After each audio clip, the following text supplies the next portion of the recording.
Olá, meus irmãos e irmãs de Ideal Espírita, vocês amigos e amigas que nos acompanham aqui na página Estação da Luz Espírita, muitíssimo obrigado mesmo pela sua companhia. A nossa página Estação da Luz Espírita não tem fins lucrativos, o objetivo é a divulgação da doutrina espírita. E é por isso que nós reunimos aqui esta sede de matérias espíritas para que possa atender às suas necessidades, estudo, lazer, pesquisa. Você encontra aqui na nossa página Estação da Luz Espírita os livros da codificação, obras suplementares, entrevistas, palestras e os programas da Web Rádio Estação da Luz de Natal e Web Rádio Cristo Consolador de São Paulo. Ou seja, um acervo que atenda às suas necessidades, sem fins lucrativos. O objetivo é a divulgação da doutrina espírita. E agora eu convido você para nos acompanhar na reprodução de mais esse trabalho imperdível. Muito obrigado mesmo pela sua companhia e vamos juntos!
Olá, amigos, muito boa noite. Eu sou Orson Petra Carrara, esse é o meu programa semanal, toda quinta-feira, 21h30. Nós transmitimos normalmente pela Web Rádio Amigo Espiritual, estamos também hoje retransmitindo para a Web Rádio Amigo Espiritual, com uma diferença. Estamos usando hoje a plataforma que gera as imagens e o som pela Agenda Espírita Brasil, por um motivo muito peculiar. Nos anos anteriores fizemos isso também. É que nós estamos aqui hoje com o início do nosso encontro anual Caibar Schutel, que foi realizado aqui em Matão por 9 anos consecutivos presencialmente. Depois tivemos 3 anos virtuais e esta é a 13ª edição, a versão 2023, do Encontro Anual Caibar Schutel, bastante diferente das vezes anteriores, porque estamos nos valendo de conteúdos já transmitidos e que vão integrar agora a programação de 2020. Estamos transmitindo aqui no nosso Orson 96, integrando a 13ª edição do Encontro Anual Caibar Schutel, chamado EAC. Esse conteúdo que você vai ver agora, ele foi transmitido originariamente pelo Facebook do Centro Espírita Nosso Lar de Matão, no último domingo, dia 10 de setembro de 2023, às 9 horas da manhã, e ele está parcialmente aqui, porque nós perdemos o comecinho da gravação, então ele já inicia com nós dois, eu e Davi Lisenberg, que é o maior biógrafo de Caibar Schutel da atualidade. O conteúdo produzido por Davi é muito extenso, muito intenso. Davi visitou cartórios, visitou várias instituições em procura de dados, publicou o livro O Imortal Caibar Schutel, que foi editado pelo IDE, Instituto de Difusão Espírita, e como estamos a homenagear o Caibar Schutel, nós vamos introduzir esse conteúdo gravado que você vai ver agora num diálogo, não é biográfico, é histórico, relatando fatos e circunstâncias das vivências de um bandeirante, o bandeirante do Espiritismo, Caibar de Souza Schutel. Você verá, já vamos projetar o vídeo, que foi um material que ficou muito bom e nós queremos dividir com você. Então, aqui está o nosso abraço, a nossa gratidão por este momento. Vejam só. Estamos hoje numa cidade que tem uma história tão respeitável no dia de Corpus Christi, por causa dos tapetes, é porque vinham realmente padres dedicados a implantar o catolicismo, como todo o Brasil, ele tinha uma influência muito grande, mas ele diminuiu o espiritismo, porque ele se expressou com muita potência aqui na cidade. Então, Caibar, pela sua coragem, pela sua determinação, essas são as primeiras coisas que nós vemos numa pessoa, como o Orson estava dizendo. Numa época, gente, hoje a gente liga a televisão, liga o celular, está no bolso da gente, né? Tem um computador. Naquela época não tinha muitas formas de divulgação, era no cocó, ou no papel, ou no boca a boca. Poucas pessoas tinham acesso à divulgação. E ele enfrentou essa dificuldade por amor, por determinação. Então, esses valores que ficam no primeiro momento. No segundo, que eu acho que é o mais extraordinário, é perceber a humildade de Caibar. É o pai dos povos de Matão. Então, as fotos que nós vemos, ele está de caboclo, todo bonito, por trás desse ser, uma pessoa doce, uma pessoa divertida, gostava de fazer umas tiradas, assim, adorava estar ao lado dele. Né? O Watson Campeiro, um dos diretores do Carim, quando ele ia encontrar o Schutel, ele falava assim: meus amigos, eu vou encontrar o sol, eu vou encontrar o Caibar Schutel. Né? Quando a gente fala isso com um amigo hoje, né? A pessoa estranha, mas eu vou encontrar uma pessoa que vai me dar calor, que vai me dar amizade, que vai me acolher. Né? Então, o Caibar tem esse espírito que foi essa humildade, essa bondade que acabou convencendo muitos padres, né? Tantas histórias que tem de disputas religiosas, e ele acabou vencendo com a humildade. A pessoa falou: não, aquele senhor, ele está ajudando os pobres, ele está ajudando as pessoas, ele recebeu pessoas doentes, pessoas com menor condição, na sua própria casa. Quem passa ali na 28 de agosto, tem a farmácia Schutel, um pouquinho antes ali, tem um memorial Caibar Schutel. Ficou um convite para quem quiser conhecer. Ali não é um lugar para a pessoa se tornar espírita, não. Leva quem é católico, quem tiver mente aberta, para conhecer ali a história do cidadão Caibar Schutel e tentar se mimetizar com algumas das suas qualidades. Né? Então, eu estou falando bastante, eu já estou dando jornalista novo. Você é o nosso convidado hoje. Tá, não. Porque nós estamos em setembro, não se pode esquecer essa personalidade incomum que viveu em Matão. Você citou vários fatos aí, entre eles o Memorial Caibar Schutel. Quem não conhece a gente visita, porque é um passeio cultural, verdadeiramente. Ali estão o farmacêutico, o político e o espírita, Caiba Schutter, muito bem delineados nos acervos, ou no acervo que ali está reunido para essa preservação da memória. Você adentrou o espaço das disputas religiosas que Caiba Schutter sofreu de padres e pastores, inclusive com o surgimento de livros sobre isso. Você destacou um aspecto muito importante: ele não levava para o lado pessoal, ele debatia, mas em defesa dos princípios espíritas, sem qualquer rancor. Normalmente, quando temos disputas ideológicas, verbais, a gente parte para a agressividade, porque ele leva para o lado pessoal. Era algo que ele não fazia, ele defendia a verdade. É muito interessante isso também. Exatamente, você está destacando um ponto que nós vivemos hoje no nosso dia a dia. Às vezes nós criamos disputas pessoais por causa dos nossos interesses. Mas, por exemplo, estamos numa casa espírita, nós temos que ver o que ela está servindo, a que ela está servindo, o bem que ela está fazendo. E as questões menores é o que a gente acha, o que a gente pensa e as nossas interpretações. Isso nas empresas é assim, em todos os lugares são assim. Então, Caibar, com muita qualidade, né, ele falava muito bem, né, uma oratória muito boa, ele defendia as suas ideias. Então, falando sobre os padres, é só para quem não teve ainda acesso à história de Caibar, vou falar rapidamente. Então, nasceu em 1868 no Rio de Janeiro, ele ficou lá até os 17 anos, ele aprendeu a profissão de farmacêutico, né? Está passando umas imagens aí na Granada, né? Hoje é uma indústria cosmética, mas na época era a farmácia da família imperial, de tão boa que é. Agora começou a aprender a sua profissão ali. Ficou até os 17 anos, depois ele veio para São Paulo, passou por Piracicaba, passou por Itápolis, por Araraquara. Em 1895, ele veio para Matão, na Terra. Quando a vila foi promovida a município, ele se tornou o primeiro prefeito da cidade. Na época chamava intendente, né? A expressão do farmacêutico, pelos seus conhecimentos, pela sua expressão, né? Ser um farmacêutico que veio da capital do Brasil, Rio de Janeiro, naquela época. Então ele tinha uma expressão muito grande.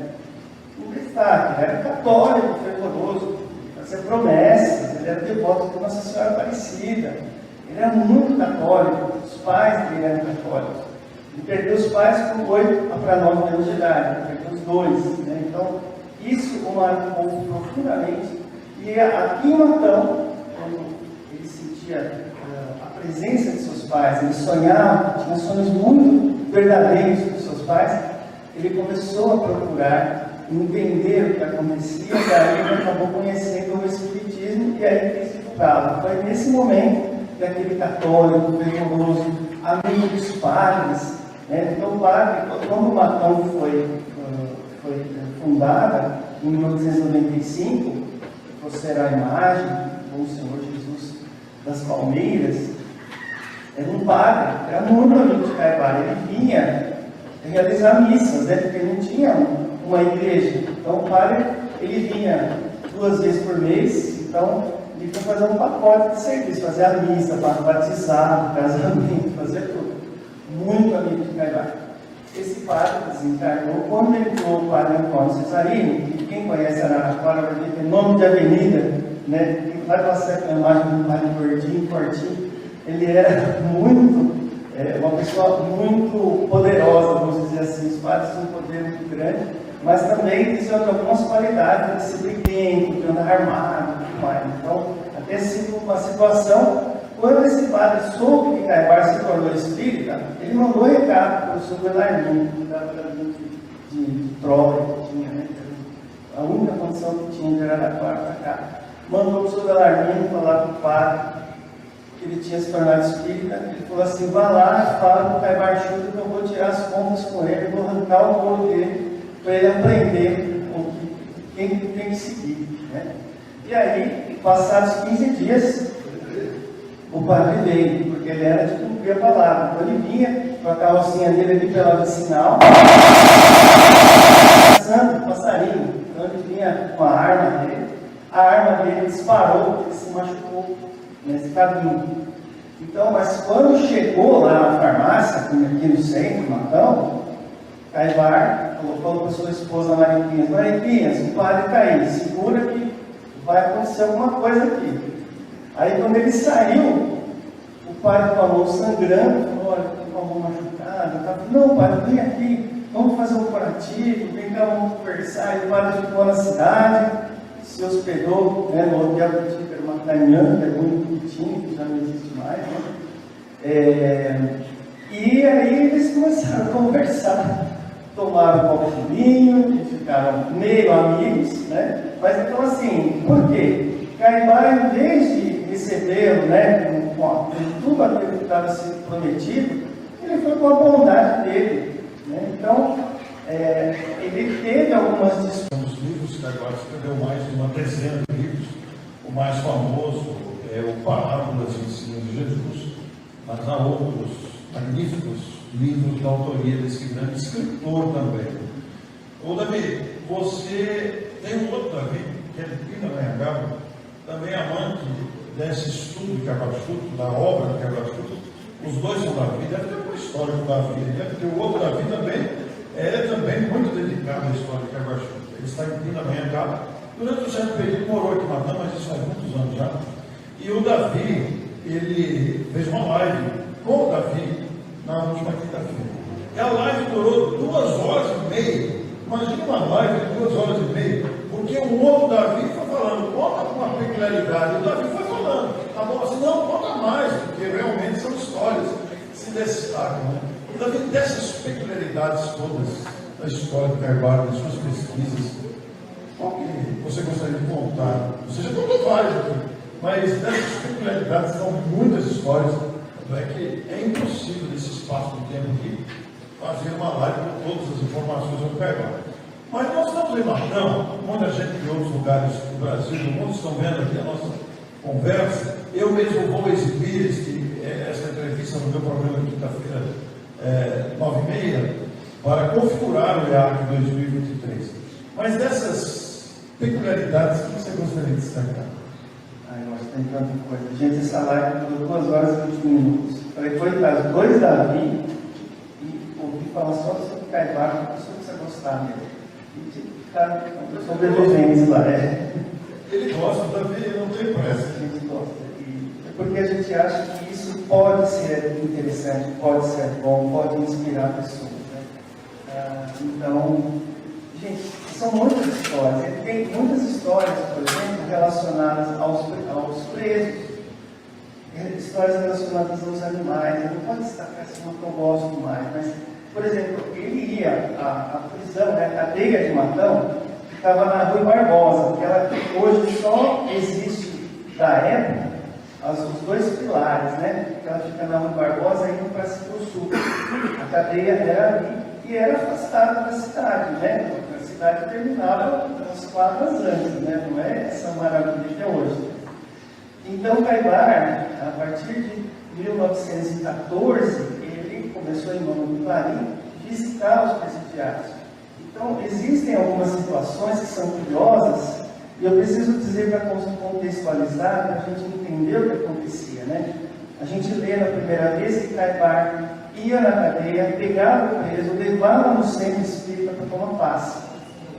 Nossa, né? A pessoa... O delegado deixava? Um criminoso fazer isso, mas a gente precisa entender o seguinte: naquela época, gente, as pessoas que tinham problemas psiquiátricos, que tinham problemas espirituais, não tinha pronto. Hoje tem esse maravilha do hospital, que é onde trabalhar. Às vezes você interna a pessoa no hospital, você tem alguma casa que vai receber essa pessoa. Naquela época, a pessoa que causava problemas na rua por problemas psiquiátricos, tinha gente, casos muito interessantes, a pessoa ficava paralisada, ficava na floresta, ela desaparecia, quando não ficava fazendo bagunça na cidade. Então, essas pessoas acabavam indo para a cadeia. Então, a gente não pode ver só como criminosos, mas Caibar, ciente da espiritualidade, ele sempre era chamado, e tinha algum caso que as pessoas desconfiavam que ele estava com um problema psiquiátrico.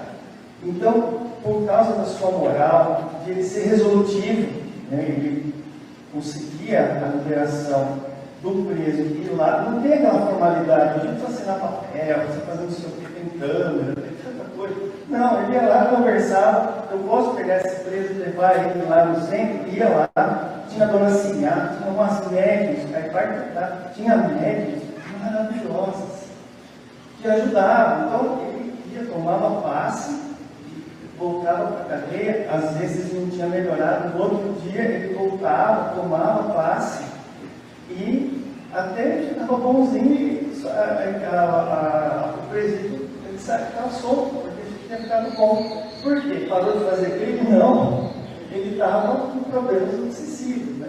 Tem um caso do senhor, até estou lembrando do caso relatado, um senhor de Dobrada, tinha 6 filhos, trabalhador, e de repente começou a causar problemas. E aí, a gente chamava de fotográfica, ele fazia o seguinte: ele fotografava a pessoa antes e depois do tratamento. As irmãs depois não gostava, né? Gostava, né? Ele ficava a fisionomia da pessoa. Então, ele pegou esse senhor e fez exatamente isso, fez um tratamento. A pessoa ficava catatônica e depois que recebia o passe, o tratamento atual, estava na sua vida normal. Então, é interessante, ele não isso ele fazia. Ele ia nos presídios, levava bolo, ficava passe nos presos, estava presente, né? Fazia climatão e também lá em Araraquara. Né? Então, muita gente vê hoje, a gente olha a pessoa que está presa como uma pessoa que merece estar desprezada. Não, é uma pessoa que erra como nós, só que ele errou o suficiente para ficar preso. Mas ele ia dar essa atenção, para mostrar para ele que a vida tinha sentido, que ele tinha que entender o que estava acontecendo. Enfim, aquela pessoa do bem que chegava lá para vamos conversar, mostrava que era um ser humano. Né? Então é bonito a gente ver isso. Davi, eu imagino que muitas pessoas que estão aqui presencialmente e outras que estão acompanhando virtualmente, verão aqui gravado, não conhecem essas histórias. O nome Caibar Chuteu é um nome ainda, podemos dizer, desconhecido, mesmo em Manta. Você contou a história de presos e talvez seja interessante você acrescentar alguma história sobre o animal, porque ele tinha um sentimento verdadeiramente de amor. Né? Mas, por outro lado, é uma pergunta que muita gente faz. Eu gostaria que você falasse isso. Já te fizeram essa pergunta, eu já presenciei essa pergunta. Eu vou refazê-la. O Caibar era médium? Atuava como médium? Essa pergunta eu não posso responder porque é um pouco pessoal. Eu falo pelo que eu estudei, né? Mas assim, uma pessoa com a sua capacidade, com a sua bondade, ele resolvia muitas questões. Nas fazendas à volta, onde tinha mais população, eram nas fazendas. Final de semana, ele ia pegar sua charrete, ia nas fazendas para atender as pessoas. Quem tinha condição de pagar, quem não tinha, ele dava passe, ele ajudava. Então, existem algumas falas, inclusive, de companheiros que ele teria uma mediunidade de cura. Eu acredito que isso possa ser possível. Eu sigo a fala de Dona Toninha Pérez, ela que seguiu com a editora que você vai falecer. Ela dizia que ele tinha uma mediunidade, uma inspiração, uma capacidade para escrever fantástica. Então, ele realmente tinha um diferencial muito grande e que a sua mediunidade certamente ela se desenvolveu muito bem nesse trabalho que ele fazia quase que diuturnamente. Antes de você citar sobre os animais, que eu acho que você vai entrar aqui também, fazer um comentário sobre, pela bondade do Caibar Chuteu, ainda que a sua mediunidade fosse apenas intuitiva, não ostensiva, como a gente costuma dizer, mas pela bondade ele atraía a presença dos bons espíritos, dos benfeitores. Daí a sua facilidade em falar, em curar, em passa, né, atender necessidades. Sim, como eu digo, se olhar o Caibar Chuteu como médium de cura, eu precisaria encontrar na literatura situações em que, por exemplo, ele desenvolvesse um trabalho de cura dentro da casa espírita. Isso não tinha. Mas o que fazia? O que acontecia? Em todos os lugares que precisava de médico, precisava de apoio espiritual, o médico, ele ia, ele aplicava passes, ele ajudava. Tem casos que as pessoas atribuem a curas feitas por trabalho. Não pode ser assim. Nós não temos trabalhos em que os passes curam as pessoas.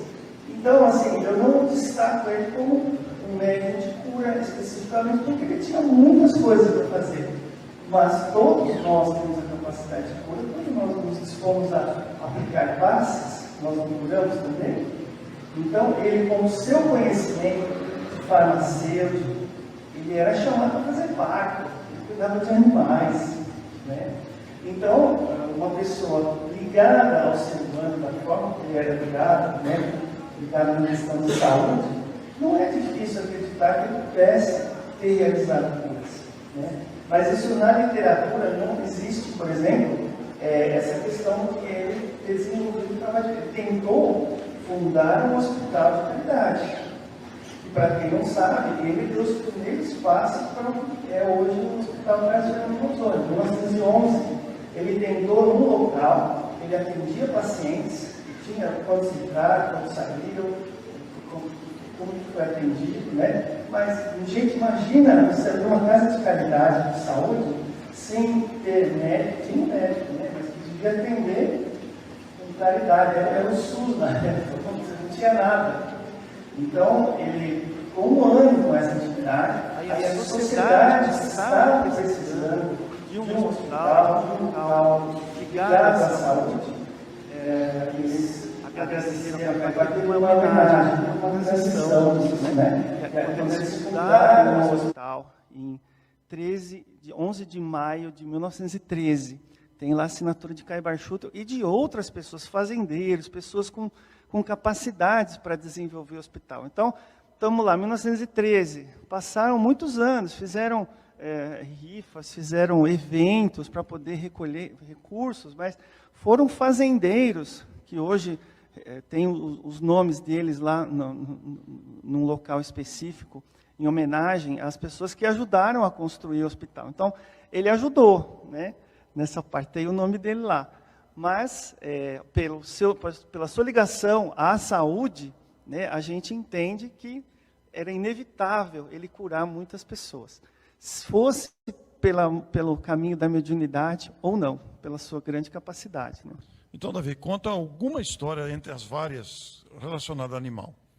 Nossa, de animal, gente. Porque tem muitas, né? Tem. Conta uma, escolhe uma. Bom, gente, ele amava muito animais. Ele tinha um cachorro, né, o Rolf, tinha um gatinho, o Nhonhô.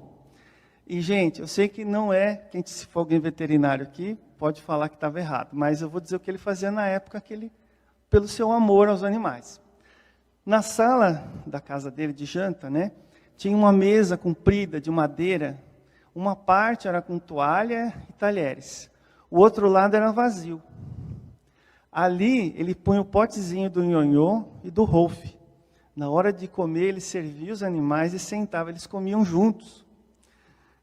Não pode, gente, eu sei que não pode. Você não pode, tem uma gatinha, não pode nem saber disso. Mas o amor que ele tinha pelos animais era grandioso. Tem uma situação que eu acho interessante. Naquela época não tinha esses mercados maravilhosos, varejões, né? Tinha o verdureiro. Ele passava com uma carroça, todos os lugares vendia as frutas, as verduras. E esse verdureiro uma vez parou na farmácia para comprar medicamentos. Caibar observou que estava puxando a carroça, era um burro velho, estava adoecido, com aspecto de adoecido, cansado. E Caibar, ele não teve dúvida, ele perguntou para o verdureiro: o senhor não gostaria de vender esse burro para mim? Ele falou: senhor, esse burro está no fim da vida, ele está velho, eu uso ele para o meu dia a dia, ele é minha ferramenta de trabalho. Ele falou: mas ele iria servir para mim, você não pode vender para mim, faça o seu preço. Ele falou: olha, eu não quero vender. Então aquela conversa, vai e vem. O verdureiro falou assim: olha, o preço que eu vou te falar, o senhor não vai querer comprar. Ele falou: fale. Era um preço assim, 5 vezes a mais do que poderia valer um burrico novo. Ele foi lá na farmácia, pegou o dinheiro, falou: olha, esse burro é meu. O homem ficou assustado. Ele falou: então, senhor, por favor, leve a sua carroça em casa, né, com as suas coisas, e me traga o burrico. Né, o que o senhor vai fazer com ele? Né? Desculpe a pergunta. Ele falou: eu vou aposentar ele. Eu vou dar uma vida digna. E dito e feito, né? Todo mundo perguntava, falou, Caibar, você foi comprar um burro com aquele valor para ficar no pasto? Falei, sim, porque ele precisa de dignidade no final da vida dele. Então, eu preciso fazer isso, senti que eu precisava fazer isso por ele, né? É bonito essas histórias, né, gente? Porque até meio inacreditável, né? Se querer cuidar do animal, hoje a gente passa por tantas situações, mas o amor dele pelos animais é como, não como um ser irracional, numa outra categoria, não, como irmãos de jornada, né? Eles estão num outro estado evolutivo. Então, ele entendia isso e queria cuidar. Então, fica aquela vontade da gente também cuidar melhor dos bichinhos nossos e dos outros, né? O Davi lançou em 2018 o seu livro O Imortal Caibar Schutel. Foi lançado durante uma das edições do nosso encontro anual Caibar Schutel na Sorema. Foi um evento muito importante porque comemorava-se à época os 150 anos de nascimento de Caibar Schutel. Fizemos um lançamento duplo do livro do Davi e do Cássio, meu filho, que é O Som da Nova Era. Os dois livros foram lançados simultaneamente por editoras diferentes. A do Davi é o Instituto de Difusão Espírita. E a elaboração do livro do Davi, que é um documento bastante completo, bastante minucioso. Davi, fale um pouco das pesquisas em cartórios, cemitérios, bibliotecas que você fez, documentos que você pesquisou para a elaboração da obra. Bom, primeiro dizer que como eu morava na casa que Caibar morou, né, com todo aquele monte de documentos, de jornais, de revistas antigos, esse foi minha primeira base. Não tive acesso a tudo, mas daquilo que eu consegui acessar, serviu muito bem para pesquisas. Mas eu tive oportunidade de ir em cartórios. Por exemplo, fui no cartório de Araraquara para fazer um rastreio, né, de quais imóveis Caibar teria comprado, né, que eu queria descobrir quando ele fundou a farmácia em Itápolis. Itápolis, naquela época, era Araraquara também, era tudo um pedação só de terra, né? Então, antes de ser Itápolis, era Araraquara. Então, quando a gente queria alguma informação daquela época sobre Itápolis, a gente precisa ir no cartório de Araraquara. Então, ali consegui descobrir. Então, deu para pontuar. Por exemplo, uma certeza que eu tive, encontrei compras de imóveis em Araraquara em 1892. Então, deu certo que algumas biografias contam diferente, que ele foi primeiro para Itápolis, depois para Araraquara, ou vice-versa. Mas aí, com a adquisição de imóveis, a gente tem um documento comprobatório, né? Então, em 1892, tem compra de terreno lá na Vila Xavier. Então, consegui realmente descobrir que ele, em Araraquara, ele estava em 1892. Piracicaba não consegui ir. A gente fazer a pesquisa solo, né, sem patrocínio, sem condições, a gente vai fazendo quando dá, né? Então, sobrava um dinheirinho, eu e a Sônia, por exemplo, fomos para Petrópolis, no museu da Biblioteca Imperial do Rio de Janeiro. Conhecemos a cidade, lógico, não dá para deixar de conhecer uma cidade maravilhosa daquela, com tanta história em todo lugar. Mas ali na biblioteca ficamos alguns dias pesquisando documentos que não podiam ser copiados, porque tinham direitos, né? Os donos daqueles documentos não permitiam que fossem copiados. Ali eu fui, por exemplo, pesquisar sobre o avô de Caibar, Henrique Schutel, que cuidou de Caibar por alguns anos. Quando Caibar se tornou órfão, em 1877, ele passou os cuidados do avô e eu queria entender, né? Em algumas biografias falava que Henrique Schutel foi médico da família imperial brasileira. Falei, uau, né? Mas tem essas questões que eu considero algumas são românticas, né? Que a pessoa, um falou, outro falou, não, vamos escrever assim, com toda a boa vontade possível de passar o melhor e mais verdadeiro. Mas eu precisava apurar isso. Eu fui e eu percebi que os médicos que atenderam a família imperial, naquele período que o Dr. Henrique Schutel poderia estar, não consta o nome dele. Encontrei vários nomes de médicos que passaram por ali. E depois é interessante, porque quem estuda a história, né, Dom Pedro, ele dava títulos, né, de barão, de visconde. Então, alguns desses médicos mudaram, né, as suas nomenclaturas, né, ficaram mais importantes, mas não encontrei. Então, assim, só para vocês terem um exemplo, né, pegava a luva, a máscara, ficar folheando os papéis, e isso foi uma pesquisa bem interessante, né. Depois que terminou o curso, inclusive, eu continuei pesquisando. Então, assim, gente, é interessante a gente se dedicar a um trabalho de alguém que a gente respeita, que a gente gosta, e que por isso eu falo sempre que a gente tem prazer em divulgar. Davi, sobre a produção literária de Caio Barchuto, além dos livros de polêmicas e mesmo o mais famoso, Parábolas e Ensinos de Jesus, você gostaria de algo acrescentar nas suas pesquisas sobre as publicações do Caio Barchuto encarnado? Você tem uma curiosidade, por exemplo, o segundo livro que ele colocou, que é Histeria e Fenômenos Psíquicos, foi esgotado e não é produzido, queria entender por quê, mas era um caso de materializações, de fenômenos que aconteceram, que foi amplamente publicado nos jornais da época, em 1909, e eles pegaram a opinião de Caibar, e ele transformou aquele pedaço nesse livro que não existe mais. Além de falar dos livros de polêmicas, que são interessantes para quem gosta de ler, como era a disputa, né, como o convencimento ele vinha, às vezes, através dessa questão, né, de trazer as questões mais difíceis, o que a outra pessoa ia responder, né? Mas da obra literária, as que a gente pode destacar como as essenciais, né, o Parábolas e Ensinos de Jesus, o Espírito do Cristianismo e Vide Atos dos Apóstolos. Ali, Caio Barchuto interpreta as parábolas num olhar espírita, às vezes um pouco crítico, né, que ele às vezes sempre aproveitava para criticar um pouquinho a igreja, para mostrar, logicamente, as razões que o Espiritismo dava àquelas interpretações, né? Então, os outros são muito curiosos também, né? Tem dois que eu fiquei meio triste, mas foi uma verdade, né? Por exemplo, Espiritismo para Crianças, que as editoras colocavam como autoria do Caio Barchuto, ele próprio não atribuía a sua autoria. Assim como Preces Espíritas. Tinha gente que às vezes ligava na editora para falar, olha, vocês estão colocando Preces Espíritas é o final do Evangelho. Como que um autor pode se colocar? Então, a editora colocou o nome do Caibar para que tivesse o nome de autor. Mas vamos levar lá para a época de Caibar. Ele queria que as pessoas conhecessem o Espiritismo. Então, no momento em que ele quis que as pessoas entendessem melhor e praticassem e tivessem acesso às preces espíritas, ele tirou aquele pedaço do Evangelho e ele fazia pequenos livretos e vendia um monte, distribuía, né? Assim como o Espiritismo para crianças. Ele quis trazer noções básicas do Espiritismo e ele vendia, e não estava na lista, né? A gente olha o jornal antigo, tinha as obras de autoria de Caibar, todas essas que tem o nome dele, mas essas duas eram obras que eram para as pessoas conhecerem, não tinha toda essa burocracia de ISBN, não tinha essa coisa de hoje, que precisa ser organizada.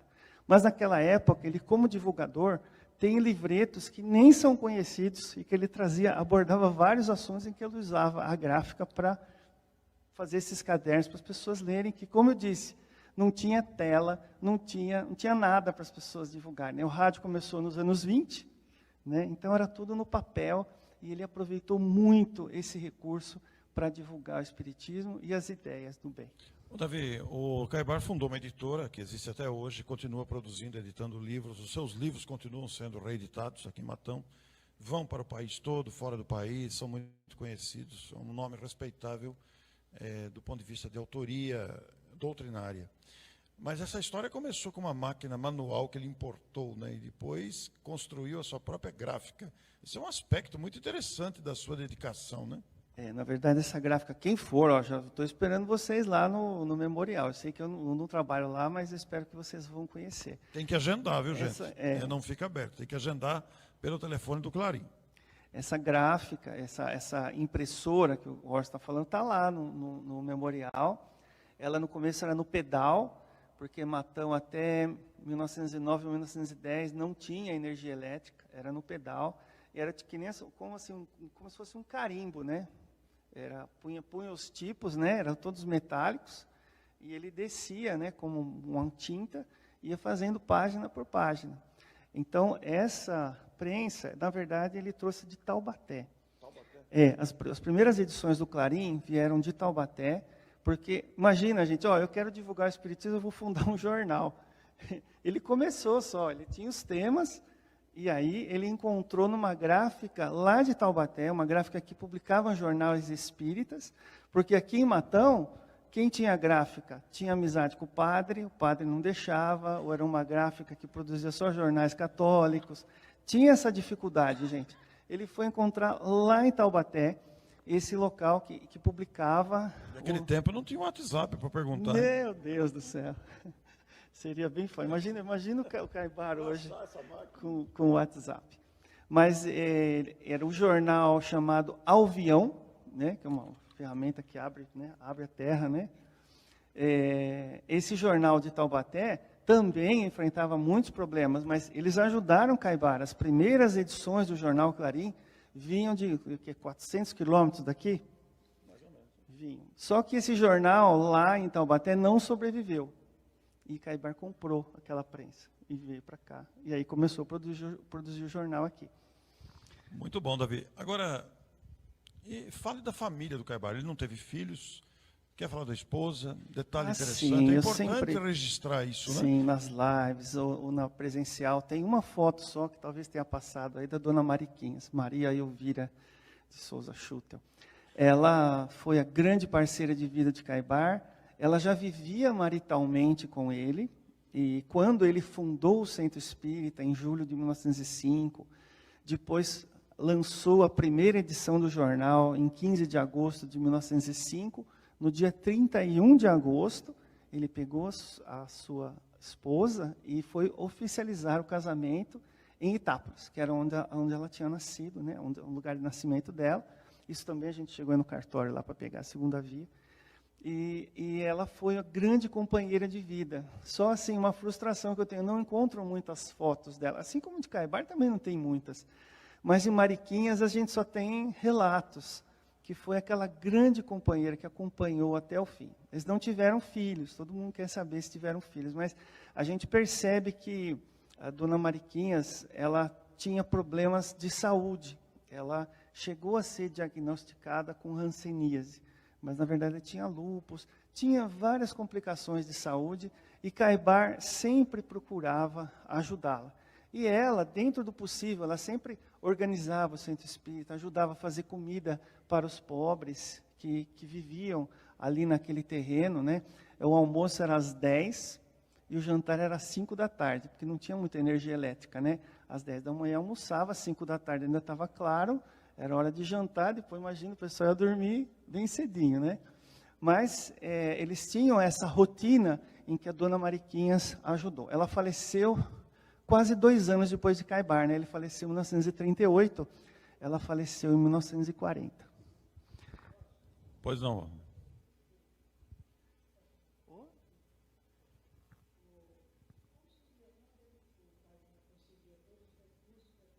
Eu estava para te perguntar isso, porque ele comprou a máquina, importou de Taubaté. Caibar tinha bom recurso financeiro. Foi a pergunta de você que está na internet, que não ouviu. A pergunta feita por um dos nossos amigos aqui, o Valdir.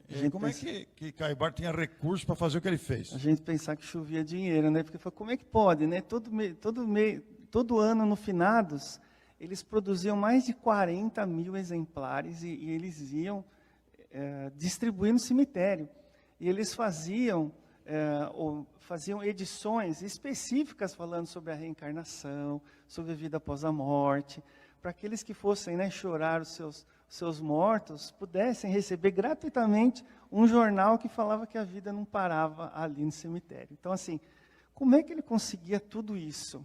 Olha, nós sabemos que o meio de subsistência dele era a farmácia, né? E foi, poxa, ele também doava medicamentos. Ok. Ele teve pessoas que se importavam, tinham condições e ajudaram Caibar. Teve um momento, o jornal ele parou por um pouco mais de um ano, por falta de recursos. Isso foi entre 1906 e 1907. Em 1910, ainda estava pegando embalo o jornal, porque ele foi ficando nacionalmente conhecido, depois internacionalmente também. Tem representações do jornal Clarim em congressos em outros países, né? Muito interessante. Mas, enfim, Luiz Carlos Oliveira Borges, um senhor da cidade de Dourado. Ele era filho do barão de Dourado. Nós chegamos de lá na cidade, uma cidade bem interessante. Não consegui muitas informações, mas porque esses fazendeiros, em grande parte, moravam em São Paulo, né? Tem fazer muita pesquisa aí, mas enfim. Um dos casos que eu vou citar que eu encontrei foi, por exemplo, em 1910, o jornal estava para fechar e chegou um cheque do Luiz Carlos Oliveira Borges, que admirava o trabalho deles e conseguiu fazer com que eles mantivessem o trabalho. Um pouco mais à frente, o Luiz Carlos Oliveira Borges, ele entra como grande colaborador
chegamos ao final da nossa atividade. Muitíssimo obrigado mesmo pela sua companhia e espero você no próximo evento.